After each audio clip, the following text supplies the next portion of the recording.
what does it look like for every scenario? Because there's a scenario that we um, bring a couple of the girls home, but not all of them. And there's a Mhm. scenario that all the girls come home and Mercedes doesn't come home.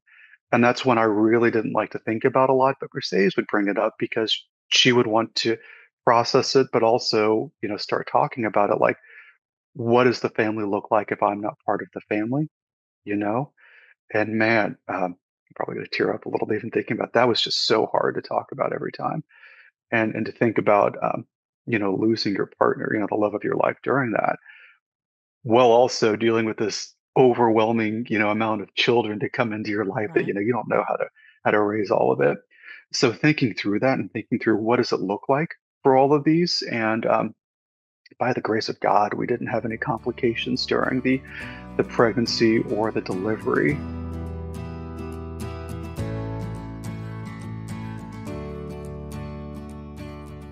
This is NICU Babies Parent Support with Kathryn Whitaker, a podcast from Hand to Hold, a national nonprofit that provides free personalized support, resources, and community before, during, and after a NICU stay. My conversations here focus on education and personal stories with medical and hospital professionals, counselors, therapists, and NICU moms and dads from across the country. Whether you're preparing for a NICU stay, you're currently there, or you're months and years past your stay, you belong here. The NICU is hard. We're here to help. I'm your host, Kathryn Whitaker, the mom of 6 children, including my very own NICU baby, and I'm so grateful that you're here. Howdy, y'all, and welcome back to the podcast. I'm excited. I'm always excited, but I'm excited today because it's always fun to be able to invite someone back to the podcast who's been on here before. So, a few seasons ago, I want to say it was a season and a half ago. So, episode 127, Jonathan Sandhu and his wife, Mercedes, joined me on the podcast. They are the parents of identical quad girls. They are adorable. They also have 2 other children. So, when the babies were born, 6 children under the age of 4. So it's a beautiful story. It has been covered in so many places, national news outlets, People Magazine. They were all over the news. And their original interview was so great. And as a matter of fact, after I ended it, I just remember thinking, I hope I get the chance to do this again with their family. And as it turned out, because this one's all about the dads, I felt like Jonathan might be more than qualified to speak into what is it like to be the dad of multiples. I know that some of the dads listening, y'all may have 2, 3, 4, or more children. And Jonathan's insight, I know, and his honesty and his vulnerability will be something that I think will really strike your heart. I really, really, really loved this interview. So just know that you're probably going to love it too. My guest today is Jonathan Sandhu. He's an engineer who, along with his wife Mercedes, had 6 kids in 4 years, including a set of identical quadruplets born in 2024. They live in Pearland, Texas, which is just south of Houston, and they're all trying to figure it out how to balance careers, kids, and still have time to watch football. So you're going to love this one. So stick around. Let's get to it. Well, I'm really excited because last year, I forget what, I think it may have been 2 seasons ago, I had you and Mercedes on the podcast. But Jonathan, thanks for coming back. I appreciate it. Oh, happy to be here, Catherine. Well, this season's all about the dads. So normally I have a bunch of women around, but this season is only dads. And so I felt like it was appropriate to have you back just because I loved your story. And I think there may be a lot of people who can relate to the chaos of multiples, whether it's 2, 3, 4, or more. Um, but I want to start a little bit back at the beginning. I'm going to encourage people to definitely go listen to the episode that I did with both you and Mercedes. But so when you found out that y'all were expecting identical quads, what was the first thing, Jonathan, that went through your mind when you got that news? Because I know that you were not with Mercedes. You got that over the phone. You got that over the Yeah, phone, which that's in and of itself its own story. yeah. It just felt surreal, Catherine. Like it felt like almost like in a fog, like one of those things. Like my brain just could not wrap itself around that. It's just it seemed surreal, and there would be times like for the next week or two, I'd wake up in the middle of the night and I'd be like, "Man, I had a crazy dream that we were expecting quadruplets, and there's no way that's real." And it's so funny. That was, gosh, a little over 2 years ago, and Wow. even now, Mercedes and I will be sitting down. and we'll be looking around and one of us will go, "Can you believe that we have quadruplets?" It's just it never seems to adjust. But once you get past that initial, okay, this is really happening, it just gets overwhelming so quickly of just trying to wrap your head around what's next and what does this even look like. Did you find yourself fast forwarding the story? Like, "Oh, what are we gonna do about this, or what are we gonna do about that?" Or were you able to stay like, "Okay, we're just gonna do today"? What did that look like? Oh my gosh. I wish I could have said just focusing on the day, but it was absolutely jumping, down of I'm a very logistics based person. So going, what do we do for car seats and vehicles? And then just jumping to stuff like 18 years down the road, how are we going to, have six kids in college at the same time? If one of our kids takes a semester longer, just like how do it's so weird, they were in utero and it's like how are we going to handle college move-in and just your brain bouncing around all these weird Right. things and it's so funny. It almost felt like I was constantly finding things to worry about and Yeah. and just really it was a constant exercise in going, let's focus on the next week, the next month, the next milestone, and just really having to bring it back to that. And that's something that we still have to do on a weekly basis of going, okay, let's not worry about this thing 1, 10, 15, 18 years down the road. Let's worry about the next few months and what that looks like and just taking it in bite-sized chunks. Yeah, because sometimes the fear can be paralyzing. Because sometimes it's Yeah. exciting to think about what life could look like, but also you can spiral. I call it a dark corner with a box of Kleenex, and it never ends well. So, Yeah. Yeah. I think that's definitely a challenge. So, as Mercedes progressed through the pregnancy and then into delivery, Jonathan, what was your biggest fear for the babies, and what was your biggest fear for Mercedes? Yeah. And it's so funny, Catherine. People always talk about how overwhelming or hard it must be with quadruplets and three-year-old and a five-year-old. So we've got, six under six. But really the pregnancy was the hardest part, hands down. Okay. I mean, just hands down.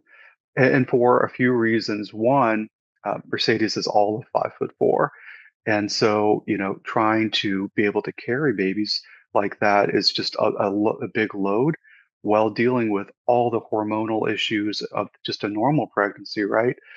With the additional stress of having monochorionic quadruplets. I mean, so they were, all in one placenta and just trying to navigate all of that.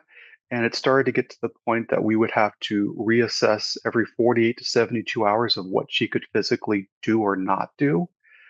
And that was a really tough conversation to have of just going, okay, can she carry, one of our boys and pick them up? And if so, can she do both of them? And just trying to go, no, let's take it down a notch today. And her just being exhausted all the time and trying to be a supportive partner and saying, hey, let's do this today, but at the same time, being a supportive partner by saying, let's not do this today. Let's take it a little bit easy and just trying to bounce between that and trying to figure out what's the most support and the best support that I can give in a single day while trying to deal with all these emotions and all these overwhelming scenarios. So that was kind of baseline, right? But then to answer your question, the biggest concern was losing all of them, right? Which was a Yeah. fairly high likelihood of losing all of the girls. They were, gosh, how do you even put this? There's not a lot of monochronic quadruplets that have made it out of their first trimester. There's fewer that have made it out of their second trimester, and then even fewer that went on to be healthy babies. So even knowing that going into it, but then also Mercedes was at like a 90% chance of getting preeclampsia, and then all the complications that come with that. High chance of hemorrhaging during the delivery. So just trying to focus through it and trying to think through, okay, what does it look like for every scenario? Because there's a scenario that we um, bring a couple of the girls home, but not all of them. And there's a Mhm. scenario that all the girls come home and Mercedes doesn't come home. And that's when I really didn't like to think about a lot, but Mercedes would bring it up because she would want to process it, but also, start talking about it like, what does the family look like if I'm not part of the family? You know? And man, I'm probably going to tear up a little bit even thinking about that was just so hard to talk about every time. and to think about losing your partner, the love of your life during that, while also dealing with this overwhelming amount of children to come into your life that Right. you don't know how to raise all of it. So thinking through that and thinking through what does it look like for all of these, and by the grace of God, we didn't have any complications during the pregnancy or the delivery. And we had some bumps in the NICU, but everybody made it out okay and without any long-term issues. But it was bumpy getting there. That sounds like an incredible amount of things all at once. I mean, I think many marriages, many partnerships go through hills and valleys, but to have this massive joy of a pregnancy, but then with it comes all this, rightfully so, anxiety and fear, and then to have those conversations that most people don't necessarily have when their wife is pregnant must have felt heavy. How did you guys ensure that the marriage didn't suffer through all of that concern and worry, both about Mercedes' health and about the girls? Yeah, and I'll be honest. There's times that we had some tense conversations. When I would just say stuff like, "Stop picking up Luke. He's getting too big," and she would say, "He's my son. I'm going to pick him up if I want to." You know. But one thing that we did early on in our relationship in marriage, end of our dating period, beginning of our marriage, is we got into counseling, and there wasn't anything that was going wrong.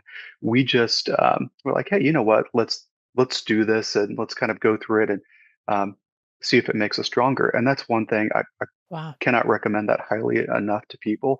So we did that while we were engaged, through our wedding, and through the pregnancy and birth of our first kid. And so there was a lot of things that would come up, and we got to the point that we're like, hey, let's table this for the next time we meet with Carlos, our therapist. And it really helped us learn how to resolve conflict with each other in a really, really healthy way. And so we developed this very strong baseline relationship that can handle spikes, right? Of Right. spikes of um, negative moments, right? That you can kind of bring it back to baseline. And so going through all of this, it really helped us go, okay, we've got each other, and the pregnancy brought us very close together. The appointments when you're doing an ultrasound for quadruplets, they're like 3 4 hours long because they're looking through a pile of babies to try to Wow. find babies and trying to sort them all out. And so we just be sitting next to each other for hours, right? And so we just got to catch up and just spend time with each other and just talk. And that was really special. And so it helped us kind of process through this, and we'd talk, go into the appointment, and then we'd be do a little debrief, driving back from it, kind of, okay, well, what does this look like? What does that look like? And it was just some really special time with us, and it really, really brought us together, and it set us in a very good place for everything that life was throwing at us. Well, and a reminder that intimacy in a marriage comes in a lot of different forms, but what a what a gift that you were able to say, I didn't even think about. I mean, that makes sense with the ultrasounds because the babies don't just stay in one space. I'm sure it was like Yeah, chasing and then wait, did I get that right measurement with yeah, that right baby? So you had time, and instead of you sort of wasting away that time, that instead you said, okay, so we know this is going to be a frequent thing and we're going to make the most of it. I'm really struck by that. That must be a fruit of counseling, I'm guessing. yeah, yeah. For the counseling, and then also, we had two little kids, right? So being able to have time with just the Right. two of us was also special. So it's like, Yeah. hey, this is a nice, gift that we have. Let's get some coffee on the way out there. We'd Right. usually do them in the morning, so we drop our boys off at daycare, and we drive down there, and it was some nice time with each other. I love that. Okay, so let's talk about the preparation for being the dad of multiples. Like, is there like a class that dads go through to learn how to be dads of multiples? And if there's not, like, what did you do to sort of wrap your head around being the dad, not just of four identical girls, but also, like you said, at the time it was six under three. Is that right? That they were born? Six under four. Our oldest Six under was four. Okay. three. Yeah, our oldest was Still, three. okay. A lot of Yeah, babies. Okay. yeah. So leading into it, just trying to wrap your head around what does this even look like? And so really drawing inspiration from, like, there's a family in South Houston, the Busbys, that they're on a TLC show, Outdaughtered. They had quintuplet girls and they had an older girl as well. So we started watching it for like logistical lessons. Oh, And okay. Because y'all are both engineers. We should have mentioned that. Yes. yeah, yeah, we are, and we tend to overanalyze. And so it was really awesome to see how other people do it. And in the show, that they're pretty open and raw. And Danielle and Adam Busby actually reached out to us afterwards. We started, exchanging IMs and just kind of like, hey, this is what we did. This is what's helpful for us.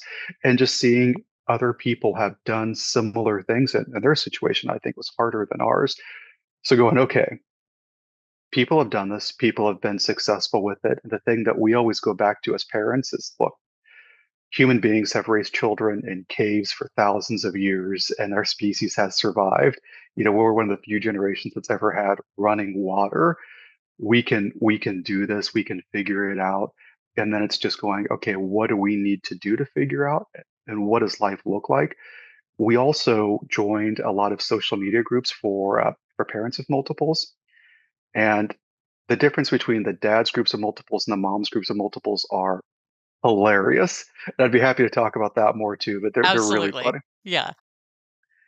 Well, so yeah, just to go down that thread on a couple things. So the moms groups, they're like these incredibly supportive, awesome, wonderful groups where everyone's like, hey, you've got this, girl, stick it out. Oh, and they also have rules that like men can't join the mom's one, women can't join the dad's ones, and they're oddly clear on that.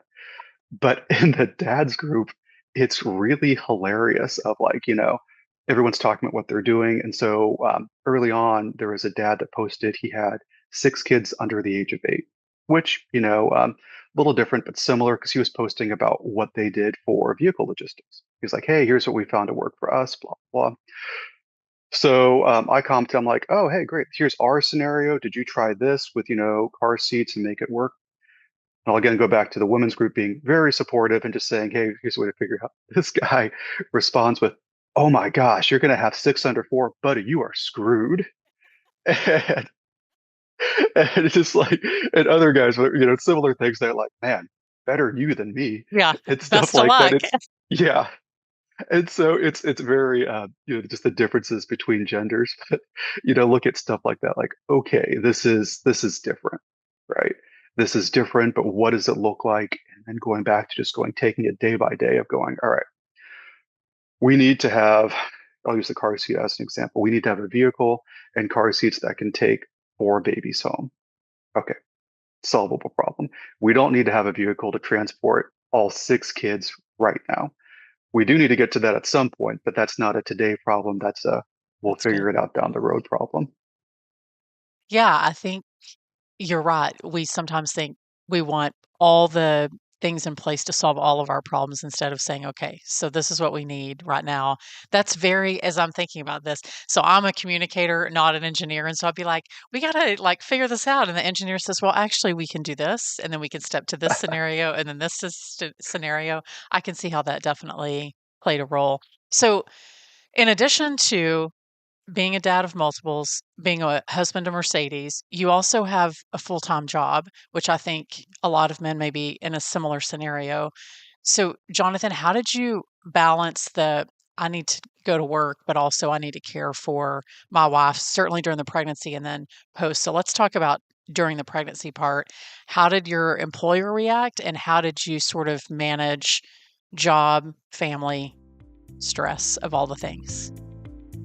This podcast is produced by Hand to Hold, a national nonprofit, but we're more than simply a podcast. Be sure to download our app in the App Store or Google Play, or visit our website to discover all the ways that we can support you as a NICU parent. Join one of our support groups, sign up for counseling, find loss and bereavement support, request a peer mentor, or check out our educational resources and family stories. And all of that is at no cost to you. Yeah, so I have an amazing boss. Shout out to Phyllis. And she was so incredibly supportive during it, and so was my team.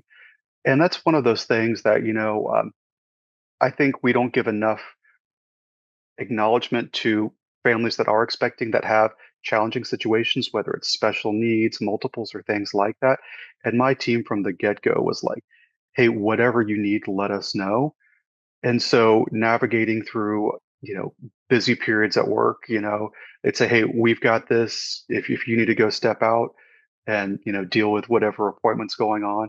And it was really smooth, I guess is probably the best way to put it. It was clunky at times, but going, all right, I'm going to focus on family now, work now, getting whatever fixed at home now, and just bouncing between those. And work got to the point, and Mercedes and I talk about this now. It's almost a break because you're not in constant stress mode with the kids and family. It's like, okay, Right. it's on my time, my schedule. All right, I've got a meeting in 15 minutes. I'm going to grab a cup of coffee, answer a few emails, take a deep breath, and then join it. And there's not an overwhelming sense kind of looming over you. And so we just kind of broke it out. And then, sorry, I was going to go through the pregnancy. I was going to move through the delivery and NICU stage if that works for you, Catherine. Absolutely. That would be awesome. So, getting closer to delivery time, it was really funny of just telling my team, it's like, hey, at any time, I may drop out and I may be out if things go wrong for like a month, 2 months. I really don't know. It's just being very open of, I have no idea if I'm going to be here tomorrow or the next day or the next day. I'm going to assume I am. We'll see how it goes, but just having, is enough of a heads up to have everything laid out, delegated of here's the game plan and here's where things are Right. at with it. And when it actually was time to go, I was actually at a work training event that I had to then step out in the middle of it and then go to the hospital for when the girls were born. And at that time, everybody knew and everything was laid out there. And then there was a really special moment there that I do want to talk about how those worlds kind of came together. Um, as I'm waiting for Mercedes, or either prepping her for her C-section, and I am sitting in this room by myself for like 30 minutes and just trying to process it all. So I did what any sane person would do: is I caught up on emails and voicemails, just going, okay, I'm going to be out for a bit. Let me go through this. And there was a guy I needed to call back that is works for a construction company, and I had never talked to him before, but I knew he had a big family. Uh, Pete Bailey, an amazing human being. And so I called him and we're going through some work stuff. And I said, "Hey, Pete, you've got a big family, right? I always heard you're a big family guy." And he goes, "Oh, yeah. We had 5 kids in 4 years." And I was like, "Really?" And I, shared it to my situation. And he's like, "Oh, it is so much fun. You're going to enjoy every minute of it. You're going to love the ride." And it's just like, oh, man, that's what I needed to hear kind of going into it. And it was so funny that, if you talk to people, they're like, "No, you shouldn't be doing work when you're waiting at the hospital," or things like that. But it let me catch up on a bunch of stuff, get in a good spot. But then two, that was exactly what I needed to hear going into all of this. And it was just a wonderful work life nexus. What I love about that is that while the online groups were like, best of luck, someone that did know you was like, you can do this. So I think Yeah. that's a good reminder that in-person connections are a really strong motivator for a lot of things that we do. But I love that that was the voice that you heard just before it all sort of unfolded. Yeah. And he is also an executive at one of the biggest construction companies in the world. So it's like, huge career person that also had this Right. incredible family life with it, instead of someone that was just, oh, I don't know, that they're like, yeah, I put everything else on hold and was just there for my family 24/7, which is also fine. But being Sure. able to see those worlds be balanced was very helpful. Yeah. And so what did that look like? So babies, we're going to come back to the delivery day because I do want to come back to that. Yeah. So babies are delivered, and now you find yourself in the NICU with all these babies, plus you have two at home, and Yeah. Mercedes is recovering. What does that look like then?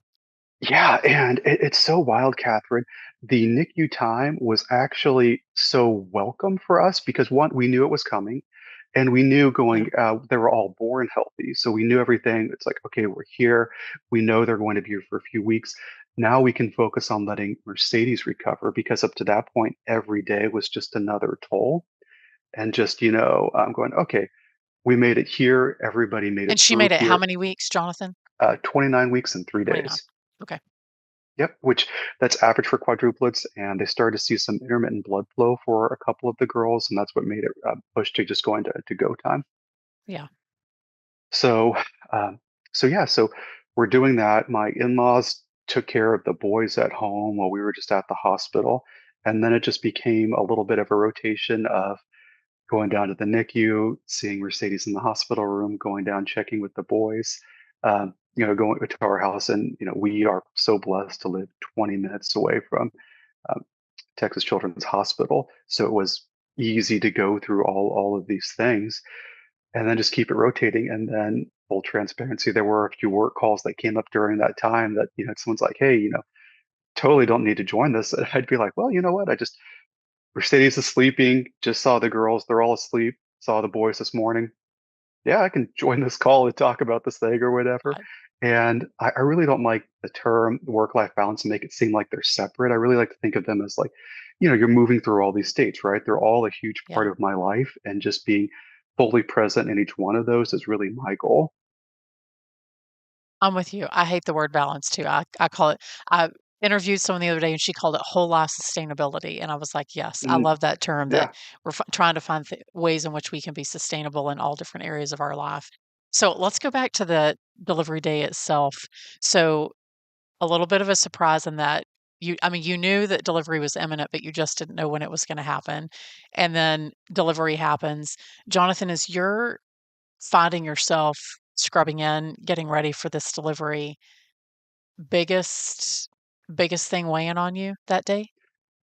man, yeah, that we all made it, and that everybody made it through.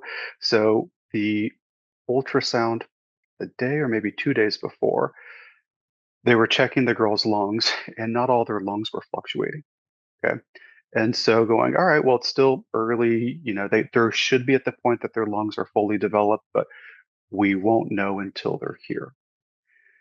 And Mhm. so they're getting everyone laid out, and I think I lost track. There was over 20 people in the OR because there's a team for each baby. There's the anesthesiologist, the surgeon, our wonderful MFM, Manisha Gandhi, that was there. Just so many things that are happening. And so just trying to process all of that and then going, okay, are the girls going to be okay? And like I mentioned earlier, there was an increased chance of Mercedes hemorrhaging. And everyone tries to downplay the negative scenarios, but then they brought in pints of blood to have at bedside, like ready to Mm, go. And so I'm sitting there and I'm like, okay, low chance doesn't line up with me with we're going to be ready right now. And we are literally ready to do a transfusion because that might be a route that we go down. So when the girls were born, hearing them cry, Mercedes and I just looked at each other and we just started crying because it meant that they could breathe. It meant that their yes. lungs were working and they could breathe.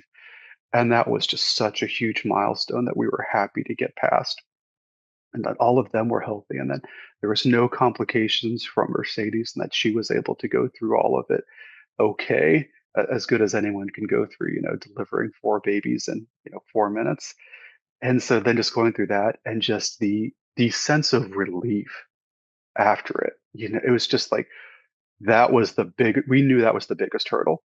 And we got through that. Okay. Now we have this whole other mountain to climb in the rest of our lives, right? But we're here now, and let's take a minute in this space and just love it.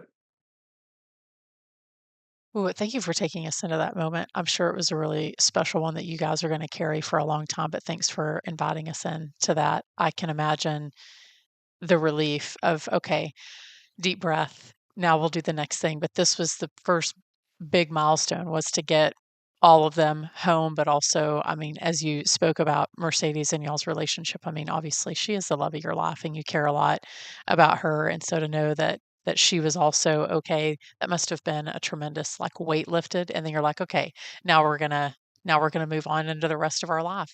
So at some point you decided to start sharing some of little glimpses on social media. What was it that spurred you to be like, maybe we should share this with a bigger audience than just the people that know us in real life?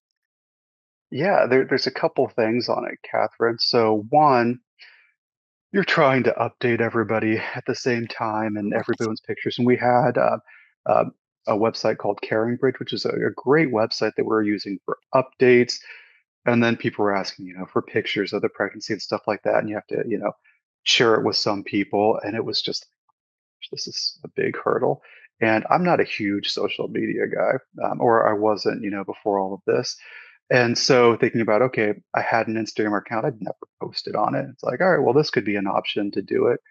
And one of my sisters was like, oh, some families with multiples have like these huge followings and get like tons of sponsorships, you should try that. So I was telling the love of my life about this. I'm like, oh yeah, there's that. I wonder if I could just, and I'm a, very logistical guy. I'm like, I think if I do this, I think I could be pretty good at it. And my wonderful wife, Mercedes, looks at me and goes, I think you'd be terrible at it. And we are both very competitive. And then it just became a challenge. I was like, well, I was on the fence about this, but now I am You highly just showed me motivated. over to the other side. I love that. Oh yeah, so let's talk about that because I mean, not only is your story unique, we should have mentioned spontaneous pregnancy. So you guys get coverage from, you know, national news outlets, People Magazine, all these things. And so you're not only did you have the normal like family knocking on your door, like, hey, we want to see photos, but you have like producers from national TV shows calling. How how did you decide what to share and what not to share? Yeah, and that's a great question, Catherine. That's one of the reasons why, went the social media route instead of, we had a lot of asks about doing reality TV shows or anything like that. That's going, hey, you know what? We want to be in control of our own narrative, right? And going, here's what we want to share, when we want to share it, and when we don't. And you've got this huge life event, right? And so it really put everything into perspective of, all right, well, this is the time that works for us. Can we make this work? If not, that's okay too. There's a lot of interviews that we didn't do or said, we can only do it for this time and it didn't work for them. And everyone was really understanding, but just trying to go, okay, here's what we want to share, how we want to share it, and what we want that to look like. And our first thought was, does it work for us or is it putting a strain on, I'll make up the scenario, do we have to get up at some crazy time that's not going to work with the schedule with the boys or the girls at the NICU or anything like that? But then two, what's the conversation and what are we sharing with them? And there's a few groups that I won't mention that reached out, but their beliefs didn't really line up with ours. It's like, okay, no matter what you want to talk about, we don't really want to have it, align like this. I think this is where it may end up with. But then there's other great people that reached out that were like, hey, I'm with people was a great one that reached out, and today was actually probably the best. And we had an amazing journalist that reached out with today that was like, hey, here's some other stuff that I've done, and she'd just done some amazing pieces on these wonderful family stories that were like, oh yeah, we'd love to have her share our story with it, just because we were so inspired by other families. Like I mentioned earlier, looking at who else had done it and what other challenges that they had overcome. And we wanted to be able to be that inspiration for others. And we thankfully have had a lot of other people reach out to us afterwards, like, what did you do for this scenario? Or what did this look like for you guys? And it's been wonderful to pay it forward. I love that. Well, I'm gonna let you give some advice as the kind of the end here is if there's another dad of multiples listening, Jonathan, what's something that you wish you would have known or you wish someone had told you that maybe would have made the journey even more fruitful or even more amazing? Well, a couple parts to that. One, Facebook Marketplace. Use that for baby stuff. Everyone buys stuff new, and we did that for our first couple of kids. But looking back, it's like, oh my gosh, there's so much stuff here that's available that you can do in it. And so the other part would just be break it down into what are the next periods look like, and what do you need for those?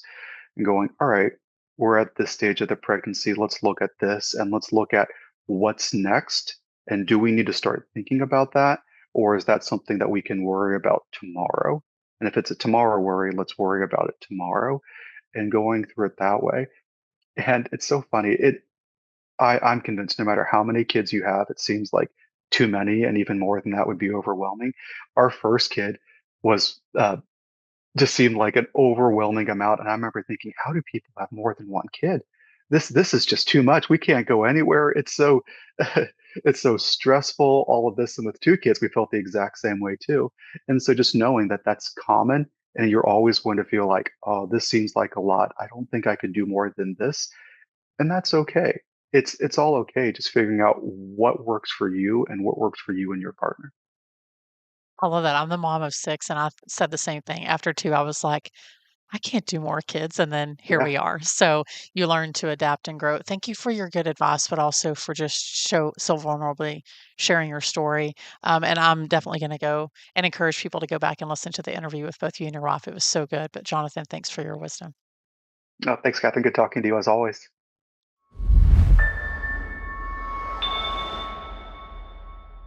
Okay, if I haven't said it once, I'm gonna say it again. Having the dads on the podcast is such a gift. Not just for the dads that are listening, but maybe for the moms that are trying to get some insight as to what their partners, their spouses, their dear friends are going through and what they're processing.